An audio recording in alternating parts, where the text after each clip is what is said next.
the no growth people. But I'd add as a corollary to that, you have to get population under control as well, because if you look at it in sheer economic terms, how can you sustain increases in per capita income at a time when you have rising population without rising economic growth? Whereas if you have a declining population, which is what I would aim for, then of course even a stable economic growth situation will give you increases in per capita income.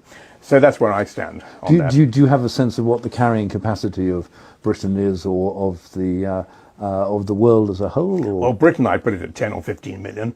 I think that'd be absolutely fine. I mean, that would do us really splendidly. At a limit, 2025, I think it's complete nonsense that we are now confronted with an island, would you believe it, of 70 million people. I wrote a paper, I think it's the only paper the Conservative Party has ever published, and it was published as an old Queen Street paper in June 1972, oddly enough.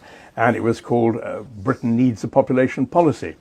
And you could still argue that today, I mean, right now. I certainly could. But what has happened, of course, is that we have all been, as it were, shunted off course by what you might call the rise of political correctness, because you can't talk about this now without saying you're anti-feminist, because you're telling women what to do with their bodies, or you're racist, because you're saying it's the browns and the blacks and the yellow races who mustn't have, or you're a left-winger, because you're trying to get at the capitalist society. So it's a very, very difficult one now, and I would say that at the very least, the governments of the world have to start talking. The government of this country has to start talking seriously about immigration, because if you look at the rise in Britain's population now, you will see that, as it were, there is a really serious differential in the fertility of the immigrant population to the fertility of what you might call the indigenous population.